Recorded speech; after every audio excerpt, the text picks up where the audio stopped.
بسم الله الرحمن الرحيم نحمده ونصلي ونسلم على رسوله الكريم أما بعد فأعوذ بالله من الشيطان الرجيم بسم الله الرحمن الرحيم وإلهكم إله واحد لا إله إلا هو الرحمن الرحيم إن في خلق السماوات والأرض واختلاف الليل والنهار والفلك التي تجري في البحر بما ينفع الناس وما أنزل الله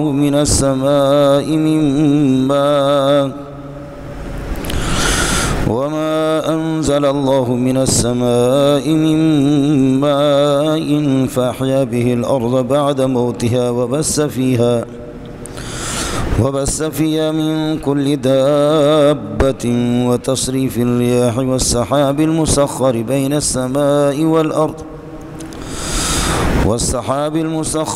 السماء والأرض لآيات لقوم يعقلون ومن الناس من يتخذ من دون الله أندادا يحبونهم كحب الله والذين آمنوا أشد حبا لله ولو يرى الذين ظلموا إذ يرون العذاب أن القوة لله جميعا وأن الله شديد العذاب إذ تبرأ الذين اتبعوا من الذين اتبعوا ورأوا العذاب وتقطعت بهم الأسباب وقال الذين اتبعوا لو أن لنا كرة فنتبرأ منهم كما تبرؤوا منا كذلك يريهم الله أعمالهم حسرات عليهم وما هم بخارجين من النار اللهم صل على محمد وعلى آل محمد كما صليت على إبراهيم وعلى آل إبراهيم إنك حميد مجيد اللهم بارك على محمد وعلى آل محمد كما باركت على إبراهيم وعلى آل إبراهيم إنك حميد مجيد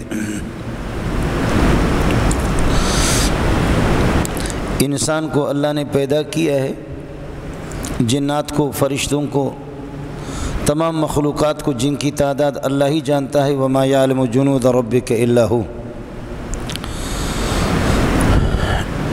پھر انسان کو اور جنات کو مکلف بنایا گیا ہے، مختلف اعمال اور مختلف عقائد اور نظریات کا مکلف ان کو بنایا گیا ہے۔ انسان اور جنات کے اعمال میں اور عقائد میں اور نظریات میں بنیادی چیز ایک عقیدہ توحید ہے۔ عقیدہ توحید اللہ کی وحدانیت کا قائل ہونا دل و جان سے کہ اللہ اپنی ذات میں اور اپنی صفات میں اور اپنے افعال کے اندر اللہ یکتا ہے، وحدہ لا شریک لہ ہے، اس کا کوئی پارٹنر نہیں، اس کا کوئی شریک نہیں، جو وہ چاہتا ہے وہی ہو کر کے رہتا ہے،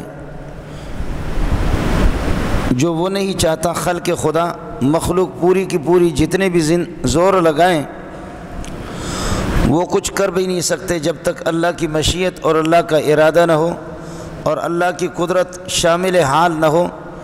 انسان کچھ نہیں کر سکتا، فرشتے کچھ نہیں کر سکتے، جنات بھی کچھ نہیں کر سکتے، کوئی پتا کائنات کے اندر درختوں میں اپنی جگہ سے ہل بھی نہیں سکتا جب تک کہ اللہ کا ارادہ نہ ہو، اللہ کی مشیت نہ ہو۔ بندہ جتنا بھی بڑا بندہ جتنی بھی ترقی کرے اور جتنا بھی اللہ کا قرب حاصل کرے، ولایت اور بزرگی کے اعلیٰ مقام پر بھی ہو، تب بھی اللہ پاک اس کو اپنا پارٹنر اور اپنا شریک نہیں بناتا۔ انبیاء کرام علیہ السلام کے ذوات قدسیہ اور ان سے بڑھ کر کے پاک نفوس مخلوق میں کوئی ہو نہیں سکتا، باوجود جلالت شان کے باوجود اس مرتبہ کے کوئی نبی بھی اللہ کا شریک نہیں ہے، اور کوئی نبی کسی کے اختیار میں کچھ بھی نہیں ہے، بندہ جتنا بھی بڑا ہو۔ شاہ ولی اللہ رحمۃ اللہ علیہ فرماتے ہیں العبد عبد وان ترقى والرب رب وان تنزل، بندہ بندہ ہے جتنی بھی ترقی کرے، والرب رب وان تنزل، رب رب ہے، وہ عرش پر ہے، اگر وہ سمائے دنیا پر آسمان پہ تشریف لائے، جیسے کہ حدیث میں آتا ہے کہ رات کے آخری حصے میں اللہ پاک آسمان دنیا پہ تشریف لاتے ہیں اور اعلان فرماتے تہجد کے وقت ہے کوئی اللہ کا بندہ، میرا بندہ حاجت مند جو اپنی حاجت مجھ سے مانگے میں اس کو پورا کروں، ہے گناہوں کا بوجھ اٹھانے والا اور گناہوں میں غرق ہونے والا، جو اپنے گناہوں کی مغفرت اور بخشش مجھ سے مانگے میں اللہ اس کے گناہوں کو بخش دوں۔ العبد عبد، بندہ بندہ ہے، وَإِن تَرَقَّى، جتنے بھی ترقی کرے، جتنے بھی اونچا جائے، غوث بنے، قطب بنے اور شہید، جتنا بھی بڑا مقام اس کا ہو، نبی ہو، لیکن بندہ بندہ ہے۔ وَالرَّبُّ رَبٌ، رب رب ہے، وَإِن تَنَزَّلَ، اگرچہ وہ آسمان دنیا پہ تشریف لائے، نزول فرمائے، اللہ تک کوئی نہیں پہنچتا۔ آپ خود اپنے کسی سرمایہ دار کو دیکھ لے، اس کے ملازم اور مزدور وہ اس کی مزدوری کر رہے ہوں، جو اس کے حکم کے فرمان بردار ہوں، حکم کے تابع ہوں، ان کو حکم ہوتا ہے یہ کام آپ نے کرنا ہے، یہ کام آپ کو نہیں کرنا ہے، اور مہینے کے دوران روزانہ آپ کی ڈیوٹی یہاں سے یہاں تک ہے، وہ اپنی ڈیوٹی کو بجا لاتا ہے اور اس کو اس کی تنخواہ اور اس کی مزدوری اس کو مل جاتی ہے۔ وہ جتنا بھی کوئی ملازم ظاہر ہے کہ جتنا بھی بڑا ہو، لیکن وہ اپنے سر اور اپنے افسر کا پارٹنر نہیں بنتا، اور اس کو کوئی پسند نہیں کرتا کہ میرا مزدور، میرا چوکیدار اور میرا اللہ کا بھلا کریے کہ کوئی ڈرائیور یا میرے باغ کا ملازم اور میرے گھر کا کوئی اور نوکر وہ میرے ساتھ برابر ہو جائے، اس کو کوئی پسند نہیں کرتا، کوئی اس کو پسند نہیں کرتا۔ قرآن اسی کو کہتا ہے ضرب لکم مثلا من انفسکم هل لکم مما ملکت ایمانکم من شرکاء فیما رزقناکم، اللہ نے جو کچھ رزق تمہیں دیا ہے آپ اس بات کو برداشت کریں گے کہ آپ کے غلاموں میں سے اور آپ کی لونڈیوں میں سے کوئی آپ کے ساتھ اس میں شریک ہو، فانتم فیہ سواء، آپ اور آپ کے وہ غلام بالکل برابر سرابر ہوں، آپ جس طرح اپنی پراپرٹی میں اور جائیداد میں تصرف کر رہے ہیں آپ کا غلام اسی درجے کا حق رکھتا ہو اور وہ بھی اسی طرح۔ آپ یہ ہے کہ جیسے کہ دو پارٹنر ہوں، 10-10 لاکھ روپے لگا دیں تو کمپنی کے اندر کوئی دوسرے کی اجازت کے بغیر وہ 1000 روپے خرچ نہیں کر سکے گا، وہ ضرور اللہ کا بھلا کرے اپنے پارٹنر کی علم میں اس بات کو لائے گا اور اسے پتہ کرے گا، اس کی اجازت کے بغیر نہیں۔ تو کیا آپ اپنے غلام کو اس طریقہ پر، جیسے کہ دو پارٹنر ہوتے ہیں، دو شریک ہوتے ہیں، 3 ہوتے ہیں، آپ اپنے غلام کو اپنے برابر اس طرح اپنی پراپرٹی میں شریک قرار دیں گے کہ آپ اس کی اجازت کے بغیر 1 روپے خرچ نہ کر سکیں، اور اگر کریں تو آپ کو ڈر ہو کہ میں نے کیا کر دیا، کہیں مجھ سے باز پرس نہ ہو اور مجھ سے پوچھا نہ جائے۔ تو جب آپ اس بات کو اپنے غلاموں کے لیے، نوکروں کے لیے پسند نہیں کرتے، جبکہ آپ ان کا معبود نہیں ہے، جبکہ آپ ان کا خالق نہیں ہے، ایک ظاہری یہ ہے کہ آپ افسر بنے ہوئے ہیں، وہ ظاہری آپ کی یہ ہے کہ غلام ہے، پھر بھی آپ کی مخلوق نہیں ہے، آپ ان کو اپنے اللہ کا بھلا کر یہ ہے کہ اپنے پراپرٹی میں اور جائیداد میں شریک کرنے کے لیے تیار نہیں ہے، تو تم تو سارے کے سارے میرے مخلوق ہو، میں نے تمہیں پیدا کیا ہے، انبیاء کو میں نے پیدا کیا، اولیاء اللہ کو میں نے پیدا کیا، میرے اولیاء کو، میرے دوستوں کو، میرے نبیوں کو جو میرے دوست ہیں ان کو اٹھا کر کے ظالم تم میرے شریک بناتے ہو، نبی کو حاجت روا سمجھتے ہو، مشکل کشا سمجھتے ہو، بزرگوں کو بھی، اس کو آپ پسند نہیں کریں گے۔ بعض احادیث میں نبی نے یہ مسئلہ سمجھایا، حضرت نے فرمایا کہ جیسے کوئی آدمی اس بات کو گوارا نہیں کرتا، کوئی آدمی اس بات کا متحمل نہیں ہے اور اس بات کو قطعاً برداشت کرنے کے لیے تیار ہی نہیں ہے کہ اس کی حرم محترم میں اس کی بیوی میں کوئی اس کا پارٹنر بن جائے، اس کو کوئی پسند نہیں کرتا۔ کون چاہتا ہے؟ غیرت مند ہو، میں غیرت مندوں کی بات کر رہا ہوں، بے غیرتوں کی بات نہیں کر رہا۔ اگر کوئی جوڑا اگر ناجائز طریقے سے کچھ لوگ وہ رابطہ کرے، لیڈا اور لیڈی، وہ اپنی شہوت کو پوری کرے، تو شادی شدہ ہوں تو ان کے لیے سنگسار پتھروں سے مارنا ہے۔ پیارے پیغمبر صلی اللہ علیہ وسلم نے مسئلہ سمجھایا۔ حضرت نے فرمایا جیسے کوئی اس بات کو برداشت کرنے کے لیے قطعاً آمادہ نہیں، تیار نہیں ہے، اور اس کا متحمل نہیں ہے کہ اس کی حرم محترمہ اور اس کی بیوی کے ساتھ کوئی دوسرا غلط تعلق قائم کرے، کہ کوئی اس بات کو پسند بھی نہیں کرتا کہ کوئی میری بیوی کے ساتھ کوئی غلط تعلق قائم کرے یا اس کے ساتھ بات کرے۔ قرآن کہتا ہے کہ جو تمہاری روحانی مائیں ہیں، نسبی مائیں نہیں ہیں، روحانی مائیں محمد کی بیویاں، ان کو بھی دیکھنے کی اجازت نہیں، پردے کے پیچھے ان سے بات پتہ کرو، وہ بھی ضروری کام آپ کو ہو۔ وَإِذَا سَأَلْتُمُوهُنَّ مَتَاعًا فَاسْأَلُوهُنَّ مِنْ وَرَاءِ حِجَابٍ۔ نبی کی بیویوں سے اگر تمہیں بات کرنی ہو جو تمہاری روحانی مائیں ہیں، وَأَزْوَاجُ أُمَّهَاتُهُمْ، ان سے بھی وَإِذَا سَأَلْتُمُوهُنَّ مَتَاعًا فَاسْأَلُوهُنَّ مِنْ وَرَاءِ حِجَابٍ، پردے کے پیچھے۔ عورت کی تو پازیب کی آواز، وہ جو گھنگرو پہنتی ہے نا عورتیں پازیب، یہاں پھر جس وقت چلتی ہے نا تو شڑکک شڑکک شڑکک شڑکک، قرآن کہتے ہیں کہ یہ شڑکک کھڑکک پھڑکک یہ کسی کو نہ سناؤ۔ تو شڑکک پھڑکک کرتی ہے، اپنے شوہر کے سامنے تو ایسے کپڑے پہن کر کے رہتی ہے گویا کہ ماتم ہے، شوہر مر گیا ہے، لیکن باہر نکلی ہے تو سرخی پاؤڈر کر کے باہر نکلتی ہے اور وہ کپڑے پہنتی ہے، وہ خوشبو لگاتی۔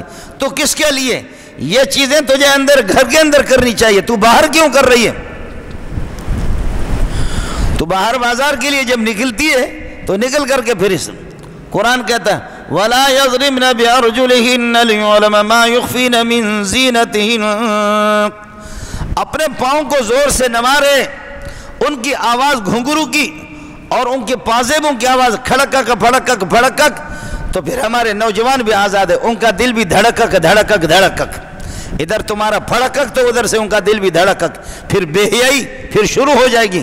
آپ نے دعوت خود دی، ماتھا وہ گورا دلتا وہ گورا، آپ خود پھڑکک پھڑکک کر کے یہ قرآن سنا رہا ہوں آپ کو۔ غیرت مند قطعاً یہ نہیں چاہتا میری بیوی کے ساتھ کوئی بات کرے۔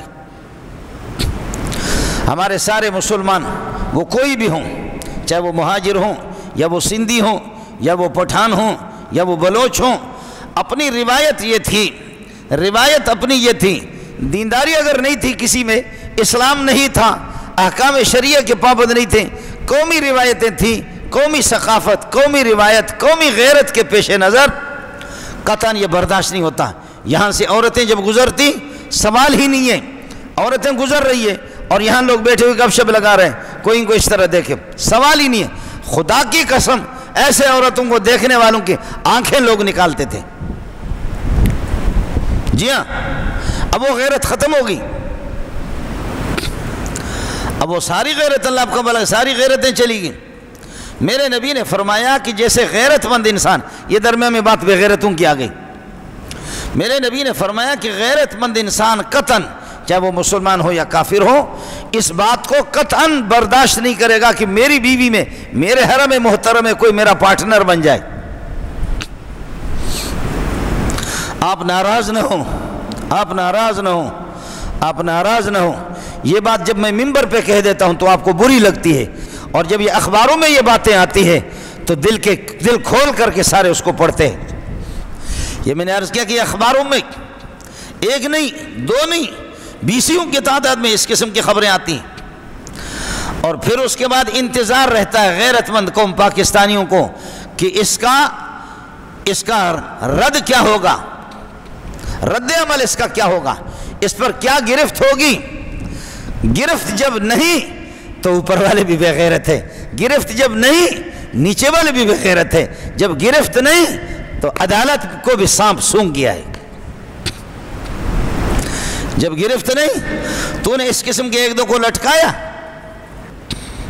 میرے نبی نے فرمایا جیسے کہ کوئی غیرت مند قطعاً اس بات کو برداشت نہیں کرتا اس کی حرم محترمہ میں کوئی اس کے ساتھ شریک اور پارٹنر ہو، میرا رب قطعاً اس بات کو برداشت نہیں کرتا۔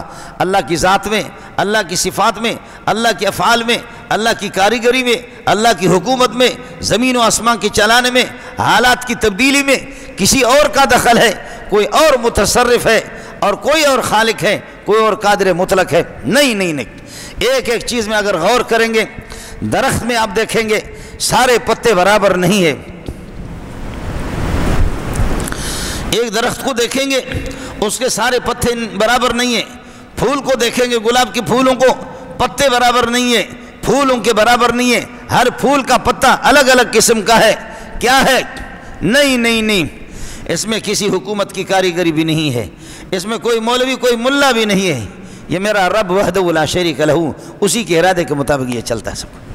ہم یہاں جتنے بیٹھے ہوئے ہیں، شکلیں بھی ہماری ایک نہیں، آوازیں بھی ہماری ایک نہیں، سوچ بھی ہماری ایک نہیں، مزاج بھی ہمارے ایک نہیں، تحمل بھی ہمارے ایک نہیں، صفات بھی ہمارے ایک نہیں۔ میں خوش ہونا چاہتا ہوں لیکن مجھے پریشان کوئی کر دیتا ہے، میں پریشان رو رہا ہوتا ہوں وہ مجھے ہنسا دیتا ہے۔ میں اللہ آپ کا بھلا کری ہے کہ یہ کون ہے جو ان خوشیوں کے اندر بھی، ان خوشیوں کے اندر رلاتا بھی ہے؟ وہ اضحک و ابکا، یہ وہ اللہ ہے، یہ وہ اللہ ہے۔ اللہ اکبر۔ بات کہیں دور نکل گئی۔ میں عرض کر رہا تھا کہ میرے نبی نے فرمایا جیسے کوئی اپنی بیوی میں کسی کو پارٹنر بنانے کے لیے اور شریک بنانے کے لیے تیار نہیں ہے، اس طریقہ پر اللہ کو غیرت آتی ہے اللہ کی ذات میں، اللہ کی صفات میں کسی کو شریک بنایا جائے۔ بیٹا دے دے اللہ اور کہہ دے کلندر نے دیا، بیٹا دے دے بیٹی دے دے اللہ کہتے شاہ یقیق نے دیا ہے۔ اللہ سے تو کچھ ہوا نہیں، شاہ یقیق کے پاس شاہ یقیق والا یہ بیٹا ہے، یہ کلندر والا بیٹا ہے۔ میرے دوست یہاں بیٹھے ہوئے ہوں گے، اے کاش کہ کلندر اگر زندہ ہوتا، محمد عثمان شاہ مروندی رحمت اللہ علیہ وہ زندہ ہوتا، تمہاری کھال جوتوں سے اتار دیتا کہ تم میرے ساتھ کیا کر رہے ہو۔ کاش کہ کلندر زندہ ہو کر کے آ جائے، کلندر سے پتہ کرو کہ تمہیں اس مقام پہ اللہ کس نے پہنچایا، اس مقام پہ کہ جب تمہارا نام آتا ہے لوگوں کے دل ایمانی کیفیت اس میں نورانیت آ جاتی ہے۔ عبد القادر جیلانی تو اس مقام پہ کس مقام پہ پہنچا، اس مقام پہ عبد القادر تو کس طرح پہنچا؟ تو عبد القادر جیلانی، ابراہیم ابن ادہم اور اللہ آپ کا بھلا کریے کہ علامہ یہ کہ معروف کرخی، نظام الدین اور حضرت عبد القادر داتا، شمس تبریزی، جتنے بھی اولیاء اللہ ہیں ان سے پتہ کرو یہ مقام تمہیں کس طرح مل گیا، یہ مرتبہ تمہیں کس طرح مل گیا۔ سب کا جواب یہ ہوگا جو منظور کے ہاتھ میں ہے اس کو ہم نے سینے سے لگائے۔ سب کا جواب یہ ہوگا کہ یہ قرآن اس کو ہم نے سینے سے لگایا، ہم نے اسی کے مطابق عمل کیا۔ سب کا جواب ہوگا محمد رسول اللہ کی ارشادات اور فرامین کی جو کتابیں مرتب ہے، حدیث کی کتابیں، ہم نے ان کو سینے سے لگایا، ہم نے ان کو آنکھوں سے لگایا، ہم نے انہی کے مطابق زندگی بسر کی۔ ہم شرک کے خلاف تھے، بت پرستی کے خلاف تھے، بدعات کے خلاف تھے، خرافات کے خلاف تھے۔ تم ہمیں اگر پوچھتے ہو، ہم سے مرادیں مانگتے ہو، دیکھ تو لو، اللہ عربوں کو جزائے خیر ہے۔ ہمارے بعد لوگ جا کر کے مسجد نبوی میں پیارے پیغمبر صلی اللہ علیہ وسلم ادھر ہے، یہاں سے لوگ گزرتے ہیں، السلام علیکم ایھا النبی، السلام علیکم یا رسول اللہ، حضرت کو سلام پیش کرتے ہیں، ابو بکر عمر کو سلام پیش کرتے ہیں، اور یہ ہے ضرور ہے مستحب طریقہ ہے آپ سلام پیش کریں، صحابہ نے بھی۔ لیکن ہمارے بعد لوگ کہتے ہیں حضرت میرے قرضے بہت ہو گئے، میرے قرضے اتار دینا، حضرت میرے بیٹے نہیں ہے کوئی بیٹے مجھے دے دینا، حضرت میری کوئی اولاد نہیں ہو رہی مجھے اولاد دے دینا۔ تو عرب کہتے ہیں مشرق رخ، اس طرف رخ کرو۔ محمد نے خود اس سے مانگا ہے، تو محمد سے مانگتا۔ اس میں تو وہ عرب ٹھیک کر رہے ہیں نا، اس میں تو وہ عرب ٹھیک کر رہے ہیں، اے نبی مجھے اولاد دے دو، اے نبی مجھے بیٹے دے دو۔ وہ کہتے ہیں کہ خود نبی نے کس سے مانگا ہے؟ اذا سألت فاسأل اللہ، جب کچھ مانگو تو اللہ سے مانگو، وَإِذَا اسْتَعَنْتَ فَاسْتَعِنْ بِاللَّهِ، ابن مسعود کو فرمایا جب مدد مانگو تو اللہ سے مانگو۔ وَعَلَمْ أَنَّ الْأُمَّةَ لَوْ اجْتَمَعَتْ عَلَىٰ أَن يَنفَعُوكَ بِشَيْءٍ لَمْ يَنفَعُوكَ بِشَيْءٍ إِلَّا مَا كَتَبَهُ اللَّهُ لَكَ، امت ساری کائنات کٹھی ہو جائے اور وہ چاہیں آپ کو کچھ نفع پہنچانا چاہیں امت پوری آپ کو نفع نہیں دے سکتی جب تک رب نہ چاہے. وَلَوِ اجْتَمَعَتْ عَلَىٰ أَن يَضُرُّوكَ بِشَيْءٍ لَمْ يَضُرُّوكَ بِشَيْءٍ إِلَّا مَا كَتَبَهُ اللَّهُ لَكَ. ساری امت ساری دنیا جمع ہو جائے آپ کو نقصان دینا چاہے وہ نقصان نہیں دے سکتے جب تک اللہ نہ چاہے. نفع نقصان کا مالک اللہ ہے. بزرگوں کو ہمارے مینگلوں کو تو اللہ جزائے خیر دے, ہمارے مینگلوں نے وہ بزرگوں کے لیے مقرر کیا ہے. مینگل ہمارے, میں خود مینگل ہوں تو ہمارے مینگل وہ چھوٹے موٹے گناہوں کے لیے, نمازوں کے لیے, اس کے لیے چھوٹے نماز معاف کرنے کے لیے وہ شاہ نورانی پہ جاتے ہیں. نہیں, روزہ معاف کرنے کے لیے شاہ نورانی کے پاس جاتے ہیں, روزہ معاف ہوتے ہیں. زکوٰۃ اور نماز یہ قلندر شاہ کے پاس چلے جائے. باقی چھوٹے موٹے جو ہمارے گناہ ہوتے ہیں وہ ہمارے کراچی میں اور کئی جگہوں میں ہمارے پیر ہیں, ان کے پاس ہم جاتے کہ ہمارے گناہ معاف کرو. نہ مجھے نماز کی ضرورت ہے, نہ روزے کی, نہ زکوٰۃ کی, نہ حج کی, نہ دین کی, نہ تلاوت کی, نہ ذکر و اذکار کی, نہ توحید کی, مجھے ضرورت نہیں ہے. بھائی میرے سب کچھ معاف ہو گئے نا. روزہ شاہ نورانی نے معاف کر دیے, زکوٰۃ اور حج اور یہ ساری چیزیں اللہ آپ کا بھلا کرے, دیگر نمازیں قلندر بابا نے معاف کر دیا, قلندر نے معاف کر دیا. باقی چھوٹے موٹے ہفتے کے دوران, مہینے کے دوران جو گناہ مناہ ہوتے وہ سارے کے سارے ہمارے اپنے دیگر پیر ہیں. پیروں کو تم نے اس طریقے پر اس طرح تم نے ان کو بدنام کر دیا. وَإِلَٰهُكُمْ إِلَٰهٌ وَاحِدٌ. امام ابو حنیفہ رحمۃ اللہ علیہ ایک بڑا بدمعاش تھا, پادری اور دہریہ, بلکہ دہریہ تھا جو خدا کو مانتا نہیں تھا, اور اتنا کتا تھا, بھونکنے کا اتنا کتا تھا کہ اس کے ساتھ کوئی گفتگو کر نہیں سکتا تھا. امام ابو حنیفہ رحمۃ اللہ علیہ فرمایا اس کتے کو کسی مجلس میں لاؤ, تم لوگ جمع ہو جاؤ, میں آ جاؤں گا. دن کا 10 بجے مقرر ہو گیا, دن کو پوری دنیا جمع ہو جائے, ایک طالب علم وہ اس بغیرت سے مناظرہ کرے گا, اس سے مقابلہ کرے گا. مسئلہ سمجھانے کے لیے عرض کر رہا ہوں, 10 بجے کا ٹائم مقرر تھا. امام ابو حنیفہ 11-12 بجے پہنچے, 10 بجے نہیں پہنچ سکے. تو اس دہریہ نے کہا جو خدا کا منکر ہے, کہنے لگے کہ تو میرے ساتھ کیا بزدل, تو نے دیر کیوں کیا, ڈرپوک, تو نے دیر کیوں کیا,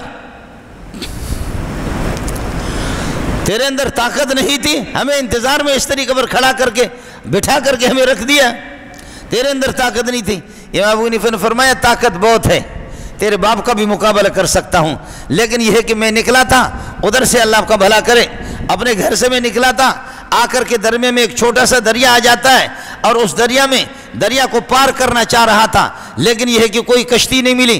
اچانک ایک کشتی آ گئی اور اس میں کوئی بندہ نہیں تھا, کوئی ملہ اور نہ خدا, کشتی بان چلانے والا نہیں تھا.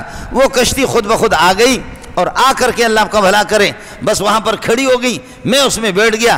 وہ کشتی چلتے چلتے کنارے پر لگ کر کے پھر مجھے اس نے آپ کے پاس پہنچا دیا. کہنے لگے کہ میں سمجھنا تھا مقابلہ میرا کسی سمجھدار سے ہوگا, تو ہے دنیا کا پاگل.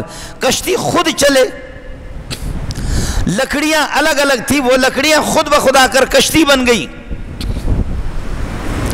پھر وہ کشتی بغیر نہ خدا کے چلی. مجھے ابو حنیفہ کو لے کر کہنے لگا کشتی ایسے بغیر کاریگر کے کیسے بن سکتی ہے, کشتی بغیر نہ خدا کے کس طرح چل سکتی ہے. امام ابو حنیفہ نے فرمایا کوئی کشتی بن نہیں سکتی, لکڑیاں پٹے آ کر کے تختے آپس میں مل جائے کشتی بن جائے, اور کشتی خود بخود چلے نہیں ہو سکتا. کہا نہیں ہو سکتا. کہا جب کشتی خود نہیں بن سکتی, تختے خود آ کر کے کشتی نہیں بن سکتے, تو یہ آسمان و زمین خود کیسے بن گئے, تمہارے باپ نے بنائے؟ تم جس خدا کو مانتے نہیں ہو تو بولو. پھر یہ آسمان و زمین, 7 آسمان 7 زمین, یہ سمندر, یہ دریائیں, یہ درخت, یہ حجر و شجر, یہ کائنات کے اندر اربوں خربوں کی تعداد میں مخلوقات, یہ خود بخود آٹومیٹک کیسے بن گئے؟ لوگوں نے تالیاں بجانا شروع کر دیا کہ مردار موٹا مردار ہو گیا, پٹے اور تختے خود بخود کشتی نہیں بن سکتی. تو فرمایا آسمان و زمین خود بخود کیسے بن گئے؟ تم تو دہریہ کہتے ہو کہ یہ خود بخود بنا, اور کشتی خود چل نہیں سکتی بغیر کشتی بان کے, نہ خدا کے اور ملاح کے اور ڈرائیور کے, بغیر کشتی چل نہیں سکتی. تو پھر یہ بتاؤ کہ یہ آسمان و زمین, یہ سورج اور چاند, یہ خود بخود کیسے چلتے؟ پتلون خراب کیا ہوگا, ہوا اس کی ٹائر کی نکل گئی, پنچر تو ہو گیا وہ. پھر کہنے لگے آپ کا خدا اس وقت آج کل کیا کر رہا ہے، اس وقت کیا کر رہا ہے؟ کہنے لگے تو بڑی کرسی پہ بیٹھا ہوا ہے، مجھے طالب علم کو 2 منٹ میری حوصلہ افزائی بھی ہو جائے، میں بھی اسی کرسی پر بیٹھ جاؤں، آپ کو پھر مسئلہ سمجھا دوں گا۔ وہ نیچے آ گیا موٹو بے غیرت، وہ آ گیا نیچے، حضرت اوپر بیٹھ گئے۔ کہنے لگا اب بولو، کہا تمہارا خدا اس وقت کیا کر رہا؟ کہا یہی کر رہا، تیرے جیسے کو ذلیل کر کے نیچے بچھایا، مجھے اوپر بٹھائے،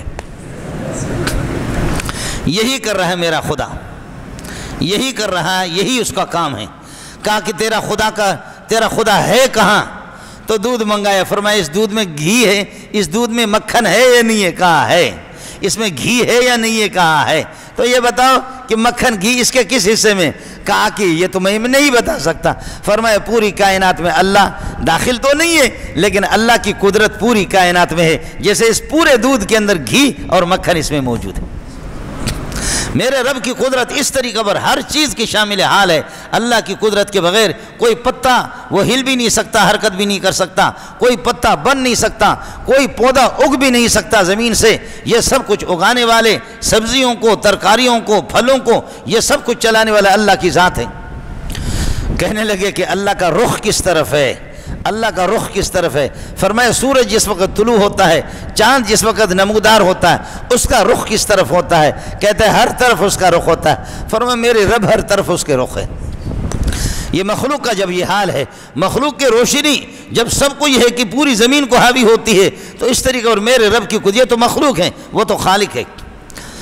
وَإِلَٰهُكُمْ إِلَٰهٌ وَاحِدٌ، تمہارا پروردگار ایک ہے، لا الہ الا هو الرحمن الرحیم، کوئی معبود نہیں ہے سوائے اس کے، وہی معبود ہے، آپ عابد ہے، وہی رازق ہے، آپ مرزوق ہے، وہی مسجود ہے، آپ ساجد ہے، کوئی بھی نہیں۔ لا الہ الا هو الرحمن الرحیم، ان فی خلق السماوات والارض، خود مشاہدہ کر کے دیکھ لو، ان فی خلق السماوات والارض، آسمان و زمینوں کی پیدا کرنے میں، آسمان و زمین کی پیدا کرنے میں بھی اللہ کی قدرت کو دیکھو۔ اتنے بڑے آسمان، خلق السماوات بغیر عمد ترونہا، آپ بھی دیکھ رہے کہ کوئی پلر ملر نہیں۔ یہ ہماری مسجد دیکھو، یوا دوا درے سلور، یہاں بھی پلر، اب اس کے اوپر بنا رہے، اللہ آپ کا بھلا کرے، پلر، ایک چھوٹی سی چھت یہ بنا نہیں سکتے، اللہ آپ کا بھلا کرے۔ کاریگر ہمارے ٹھیکیدار بیٹھے ہوئے، محمود بھائی بھی بیٹھا ہوا، کہو کہ اتنی چھت بناؤ، پورے کراچی پر ایسا چھت قائم کر دو کہ جس کے نیچے کوئی پلر نہ ہو، زور لگاؤ تم کشمیری ہو۔ اتنے بڑے آسمان بغیر پلروں کے اس نے کس طریقہ پر زمین کو، خلق السماوات والارض، زمین بھی اس نے پیدا کر دیا، زمین حرکت بھی نہیں کر رہی ہے، زمین کے نیچے اللہ آپ کا بھلا کریے کہ پانی ہے، پھر بھی زمین حرکت نہیں کر رہی، پہاڑوں کو اس میں میخ کے طور پر اور پلر کے طور پر ان کو گاڑ دیا۔ زمین کس طرح اس نے بنایا، درخت اس نے کس طرح بنایا۔ ان فی خلق السماوات والارض واختلاف اللیل والنہار، رات اور دن کے اختلاف کے آمد رت کو، رات ہے پھر چلی گئی تو دن آ گیا، یہ ایک دوسرے کے خلق اللیل جعل اللیل والنہار خلفۃ لمن اراد ان یذکر۔ ابن عباس فرماتے ہیں رات دن ایک دوسرے کے خلیفہ ہیں، اگر رات کی تہجد آپ سے رہ گئی، نوافل آپ سے رہ گئے، تو دن میں شرمندہ ہو کر کے تہجد کی نیت سے 8 رکعت پڑھ لو، اللہ اس کو تہجد کے طور پر قبول کرے گا۔ دن رات کا خلیفہ ہے۔ پھر ایک دوسرے کے بعد آتے ہیں، رات اگر ہمیشہ راتیں رہی، سردی کی راتیں رہیں تو ٹھٹر جاؤ، تمہاری سبزیاں تم خود برف بن جاؤ انشاءاللہ، لیکن دن میں آ کر کے رات کی جو سردی لگتی ہے تو دن آ کر کے پھر یہ ہے کہ اس سردی کی تلافی بھی ہو جاتی ہے۔ یہ جو پھل ہے یہ سارے کے سارے یہ دن سے اللہ آپ کا بھلا کرے دھوپ سے یہ پکتے ہیں، ذائقہ ان میں تاروں سے آتا ہے، ذائقہ ان میں تاروں سے آ جاتا ہے، پکتے ہیں دھوپ سے، سورج سے، ذائقہ تاروں سے آتا ہے، اور اللہ کا رنگ ان میں چاند سے آتا ہے۔ سب کو سبحان اللہ۔ آپ کو تو پتہ نہیں ہے، ہم لوگ بلوچ لوگ ہیں، رہتے ہیں دریا کے پاس، آپ بھی حیران ہوں گے کہ اللہ آپ کا بھلا کرے جب چاند آتا ہے دریا کی کیفیت اور ہوتی ہے، چاند دوسرے تیسرے چوتھے دن میں بڑھتا ہے، دریا بھی بڑھتا ہے، چاند جیسے مست ہوتا ہے دریا بھی مست ہوتا ہے، چاند کہاں دریا سمندر کہاں۔ یہ ہمارا مسئلہ ہے، یہ ہمارے بلوچوں کا مسئلہ ہے۔ پٹھان تم اپنے کام سنبھالو، ہمارے کاموں میں مداخلت نہ کرو، تم اپنا کام سنبھالو کہ چاند سے کس طریقے پر، چاند کی بڑھوتری سے، اس کے چھوٹے ہونے سے کس طریقے پر سمندر کے اندر یہ تبدیلیاں کس طرح آ جاتی ہے۔ واختلاف اللیل والنہار والفلک التی تجری فی البحر، اور ان کشتیوں کو دیکھو جو سمندروں کے اندر چلتی ہے، بما ینفع الناس، ایسے سامان لے کر کے لوگوں کے نفع کے لیے، کارگو والی جہازوں کو دیکھو، او یہاں سے ادھر تک اللہ آپ کا بھلا کرے، لاکھوں ٹن، لاکھوں من اور ہزاروں انسان جہازوں کے اندر، اگر ایک ڈھیلا بھی اگر آپ دریا میں پھینکیں گے، چھوٹا سا پتھر، 5 روپے کا سکہ اگر پھینکیں گے دریا میں نیچے جائے گا، لیکن یہ لاکھوں ٹن، یہ کس طریقہ پر یہ ہے کہ یہ غرق نہیں ہو رہے؟ یہ اللہ ہے، تمہارا باپ نہیں ہے، تمہاری مشین نہیں ہے، تمہاری مشین اب بن گئی، تمہاری کشتیاں اب بن گئے، لیکن کشتی بنانے کا طریقہ بتایا کہ کشتی تو بنا، ایک نشانی ہوگی، نوح علیہ السلام کو فرمایا وَاصْنَعِ الْفُلْكَ بِأَعْيُنِنَا، تو کشتی بنا ہماری نگاہوں کے سامنے، کشتی تیری غرق نہیں ہوگی ورنہ غرق ہوئے۔ کشتی بنانے، کشتیوں کو چلانے والا، جہازوں کو چلانے والا میرا رب ہے۔ وَلَهُ الْجَوَارِ الْمُنْشَآتُ فِي الْبَحْرِ كَالْأَعْلَامِ، پہاڑوں جیسے دور دور آدمی سمجھتا ہے پہاڑ ہے، قریب جا کر کے دیکھتا ہے کہ جہاز ہے۔ اتنے بڑے پہاڑ سمندر کے اندر غرق نہیں ہو رہے، میں کہہ رہا ہوں ایک ڈھیلا پھینکو وہ بھی غرق ہوتا ہے۔ آدمی جب زندہ ہے تو نیچے جاتا ہے، اور جب مرتا ہے تو پھر اوپر آتا ہے۔ یہ آپ ہی کہیں گے، زندہ ہے تو پانی میں نیچے جاتا ہے، اور جب اس کی روح نکل جاتی ہے تو پھر اوپر آتا ہے۔ اس کا فیصلہ آپ کرو۔ ہمارے مولویوں نے اس کا فیصلہ کیا ہے۔ مولوی اس کا فیصلہ یہ کرتے ہیں، کہتے ہیں کہ تو زندہ ہے، اپنے آپ کو زندہ نہ سمجھ، تو زندہ ہے اپنے آپ کو زندہ نہ سمجھ، مردہ سمجھ، اللہ تجھے اونچا کر دے گا۔ زندہ ہوتے ہوئے تو اپنے آپ کو بڑا بھتو سمجھتا ہے، خدا تجھے نیچے لے جائے گا، جیسے زندہ ہے وہ نیچے دریا میں جاتا ہے۔ مولویوں نے مسئلہ حل کر دیا ہے، آپ کے وہاں پتہ نہیں اس کا حل کیا ہوگا۔ وَالْفُلْكِ الَّتِي تَجْرِي فِي الْبَحْرِ بِمَا يَنْفَعُ النَّاسَ وَمَا أَنزَلَ اللَّهُ مِنَ السَّمَاءِ مِن مَّاءٍ، بادلوں سے اللہ پاک جو پانی جس طریقہ پر اتارتا ہے، قطرہ قطرہ میرے رب کے ارادے کے مطابق، میرے رب کے قدرت کے تحت ایک ایک قطرہ میرا رب آپ کو تو پلاتا ہے، لیکن سمندروں کو، سمندر کے اوپر بھی بارش برستی ہے۔ وَالْفُلْكِ الَّتِي تَجْرِي فِي الْبَحْرِ بِمَا يَنْفَعُ النَّاسَ وَمَا أَنزَلَ اللَّهُ مِنَ السَّمَاءِ مِن مَّاءٍ، اللہ پاک بادلوں سے جو پانی اتارتا ہے، فَأَحْيَا بِهِ الْأَرْضَ بَعْدَ مَوْتِهَا، زمین کے غیر آباد ہونے کے بعد اللہ اس زمین کو آباد کر لیتا ہے۔ أَلَمْ تَرَ أَنَّ اللَّهَ أَنزَلَ مِنَ السَّمَاءِ مَاءً فَتُصْبِحُ الْأَرْضُ مُخْضَرَّةً، آپ دیکھ نہیں رہے، آپ کو معلوم نہیں ہے، جیسے بارش برستی ہے 2-3 دن کے بعد وہ زمین جو رو رہی تھی، غیر آباد تھی، اب وہ زمین ہری بھری ہو گئی، وہ کھلنا شروع کر دیا، اس سے پھول اگے، پودے اگے۔ آج بھی کراچی کو جا کر کے ادھر ادھر دیکھ لو، آج بھی دیکھو کہ اس بارش سے، یاد رکھ لینا، بارش جیسے پودے اگا دیتا ہے۔ قرآن اپنی زبان میں قرآن کو بھی بارش کہتا ہے، سب کو سبحان اللہ۔ قرآن اپنی زبان میں، قرآن کو بھی میرے نبی نے، قرآن نے خود اپنے آپ کو بارش کہا۔ جیسے بارش مردے زمین کو زندہ کر کے اس سے فصلیں اگا دیتی ہے، اس طریقہ پر یہ ہے کہ قرآن کو سینے سے لگاؤ، مردہ دل تمہارے وہ زندہ ہو جائیں گے، اس میں اللہ کی رحمت آ جائے گی۔ یہ مسئلہ قرآن نے سمجھا ہے، اس طریقہ پر سمجھا ہے۔ قرآن نے اپنی زبان میں علوم نبویوں کو، آسمان سے جو علوم آ چکے ہیں، ان کو بارش کہا گیا ہے۔ یہ بارش ہے، یہ بارش ہے۔ یہ بارش جس طرح غیر آباد اور مردہ زمین کو زندہ کر دیتی ہے، اسی طرح قرآن مردہ دلوں کو زندہ کر دیتا۔ اللہ کے بندو قرآن کو سینے سے لگاؤ، اللہ کے بندو قرآن کو سینے سے لگاؤ، اللہ کے بندو قرآن کی طرف آ جاؤ۔ این تذهبون، تم لوگ کہاں جا رہے ہو؟ وَمَا أَنزَلَ اللَّهُ مِنَ السَّمَاءِ مِن مَّاءٍ فَأَحْيَا بِهِ الْأَرْضَ بَعْدَ مَوْتِهَا، زمین کے غیر آباد کرنے کے بعد زمین کو ہم نے آباد کر دیا۔ وَبَثَّ فِيهَا مِن كُلِّ دَابَّةٍ، ہر قسم کی چوپائے پھیلا کر کے رکھا۔ آپ دیکھیں اللہ آپ کا دمبا دمبی، بکرا بکری اور گھوڑا گھوڑی، اور اللہ آپ کا بھلا کریے کہ اسی طرح اونٹ اونٹنی، یہ سارے حلال جانوروں کو دیکھو، کتنے جانور اور کتنے پرندے اللہ پاک نے اس زمین میں یہ ہے کہ تمہارے نفع کے لیے پھیلا کر کے رکھا۔ وَتَصْرِيفِ الرِّيَاحِ وَالسَّحَابِ الْمُسَخَّرِ بَيْنَ، ہوائیں اللہ چلا رہا ہے۔ یہ آپ کے فصل ہے، گنے کی فصل ہے، گنے کی فصل ہے، اور آپ کے اللہ آپ کا بھلا کرے گندم کی فصل ہے۔ آج ہوا یہاں سے چلتی ہے، اس طرح چلتے چلتے اگر ہمیشہ 24 گھنٹہ، ہمیشہ پورا مہینہ، پورا ہفتہ یہ ہوا اس طرح چلے تو یہ سارے کے سارے ایک طرف ٹیڑھے ہو جائیں گے، جھک جائیں گے، گر جائیں گے۔ کچھ ہوائیں یہاں سے آ کر کے فصلوں کو صاف کرنے کے لیے، آکسیجن پہنچانے کے لیے فصلوں کو اس طرف پلٹا دیتی ہیں، پھر دوسری ہوا آ کر کے واپس ان کو پلٹا دی۔ اگر ایک طرف کی ہوائیں ہمیشہ ایک قسم کے ہو جائیں تو پھر آپ کے وہ فصلیں ایسی ٹیڑھی ہو جائیں گی۔ وتصریف الرياح، ہواؤں کو پھیرنے میں میرے رب کی قدرت شامل ہے، اللہ کی قدرت سے ہے۔ والسحاب المسخر بین السماء والارض، اور ان بادلوں کو دیکھو کہ جو اللہ آپ کا بھلا کر آسمان اور زمین میں بیگار میں لگے ہوئے ہے، کام میں لگے ہوئے، اوپر جہاز بھی جاتا ہے، اللہ آپ کا بھلا کرے۔ جہاز والا بھی، سائنسدان بھی آپ کا حیران ہے، اتنے بڑے اولے جب برستے ہیں، بڑے بڑے اولے برستے، آپ بھی حیران ہیں یہ ان اولوں کو کس چیز پہ رکھا گیا ہے؟ یہ بادلیں، یہ ہوائیں، جہاز ان کی درمیان سے، جب جہاز درمیان سے گزرتا ہے تو جس میں 200 400 500 آدمی بڑے جہازوں میں، اور یہ ہے کہ ہزاروں لوگوں کے سامان اور ہزاروں کلو سامان بھی ہے، لیکن یہ بادلوں میں جب جاتے ہیں تو ایسے ہوتے ہیں اس طرح۔ تو کیا کون سی چیز ہے جو تمہارے جہاز کو ہلا رہا ہے؟ اور تھوڑے سے جب جھٹکے آتے ہیں تو سارے کے سارے ٹھیک ہوتے ہیں۔ اور اللہ تعالیٰ کبھی ہماری مائیں بہنیں بیٹیاں وہ اس طریقے پر برقع پہن کر کے میرا جسم میری مرضی، لیکن اللہ پاک پھر کسی مچھر کو بھیجتا ہے اور وہ مچھر کہتے ہیں میرا جسم میری مرضی، میں جہاں بھی ٹھوک دوں جس جگہ پر پھر دیکھو عورتوں کو سب نے برقع اور ہاتھوں پر دستانے پہنے۔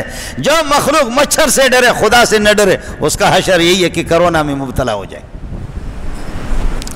وہ مخلوق اس طرح ذلیل ہو جائے۔ پھر دیکھا ماؤں کو، بہنوں کو ہاتھوں میں دستانے پہنے، چہرے پر موٹے موٹے کپڑے، پورے بدن پہ، پاؤں پہ کپڑے ہی کپڑے، کہ مچھر کہیں وہ اپنا انجیکشن نہ لگائے۔ جب آپ ٹھیک نہیں ہو جائیں گے تو پھر مولوی تبلیغی دعا بھی یہی کریں گے، اللہ مچھر بھیج دے، dengue dengue dengue dengue dengue ہو گیا۔ والسحاب المسخر بین السماء والارض، آسمان و زمین کو درمیان میں اس طریقے پر فضا کے اندر یہ بیگار میں لگے ہوئی ہے، اللہ آپ کا بھلا کرے۔ ان سے اولے ہزاروں ٹن، لاکھوں من اولے جب پورے کراچی میں جب اولے برسے، جیسے کہ آج کل انہوں نے کہا ہے آج کے دن اولے برسیں گے، یالہ باری ہوگی۔ کل تو بارش ہو گئی، کل بارش ہوگی، آج موسمیات والے کہہ رہے ہیں کہ یالہ باری ہوگی، آج اولے برسیں گے۔ والسحاب المسخر بین السماء والارض، یہ 7 چیزیں اللہ نے گنوائی، فرمایا اپنے آنکھوں سے دیکھ سکتے ہو، لآیات لقوم یعقلون، اس میں عقل مند والے لوگوں کے لیے بڑی نشانی ہے۔ اس کے باوجود مجھے رب کو چھوڑ کر کے ومن الناس من یتخذ من دون اللہ اندادا، بتوں کو کارساز بناتے ہو، بتوں سے مدد مانگتے ہو، اور وہ جو زمین میں پڑے ہوئے اولیاء اللہ ان سے مدد مانگتے ہو، میری بگڑی بنا دے، میری کشتی پار لگا دے، مجھے اولاد دے دے، مجھے رزق دے دے، میرے غم کو ختم کر دے، میری پریشانیوں کو ختم کر دے، میرے قرضے اتار دے۔ کہاں ہو تم؟ کدھر جا رہے ہو؟ اس لیے قیامت کے دن یہ سارے آپ سے بیزار۔ فَكَفَى بِاللَّهِ شَهِيدًا بَيْنَنَا وَبَيْنَكُمْ إِن كُنَّا عَنْ عِبَادَتِكُمْ لَغَافِلِينَ۔ پروردگار کلندر بھی رو کر کے فریاد کر کے کہے گا، شمس تبریزی بھی کہے گا، عبد القادر جیلانی بھی کہے گا، انبیاء بھی کہیں گے، عیسیٰ علیہ السلام کی جو عبادت ہو رہی ہے وہ بھی سارے کے سارے پروردگار تو کافی ہے، یہ سارے دجال اور قذاب ہے، جھوٹ بولتے، انہوں نے ہماری پوجا کی ہے، ہماری عبادت کی ہے، ہمیں خالق سمجھ کر کے ہم پوری زندگی آپ کے گن گاتے رہے اور انہوں نے ہماری عبادت کی۔ پروردگار تو جانتا ہے، ہم نے ان کو کبھی بھی نہیں کہا، تو علیم بذات الصدور ہے۔ تعلم ما فی نفسی ولا اعلم ما فی نفسک انک انت علام الغیوب ما قلت لهم الا ما امرتنی به۔ ہم وہی بات کر دیتے ہیں جو آپ ہمیں کہہ دیتے ہیں، ہم نے کبھی بھی ایسے ہم کہیں کہ ہمیں کوئی ہماری عبادت کرے؟ اس لیے میرے بھائی، غمی خوشی کا مالک اور اللہ آپ کا بھلا کر یہ ہے کہ دنیا کے سارے جتنے بھی افعال ہیں، دنیا کے اندر جو کچھ ہو رہا ہے، میری ہے کہ میری موت اور حیات، میرے غمی اور خوشی، میرے اولاد، میرے رزق، میرے سارے افعال کا خالق اللہ ہی ہے۔ اس لیے اللہ کی طرف ہمیں رجوع کرنا ہوگا۔ بزرگوں سے خود پتہ کرو وہ کس کی ترغیب دے رہے ہیں، وہ کس کی تعلیم دے رہے ہیں، وہ سارے توحید پر ان کو موت آ گئی ہے۔ اس لیے اللہ کی وحدانیت، اللہ کی یکسانیت کے ہم لوگ قائل ہوں، اللہ کے ساتھ کسی کو شریک نہ کریں۔ وآخر دعوانا الحمدللہ رب العالمین۔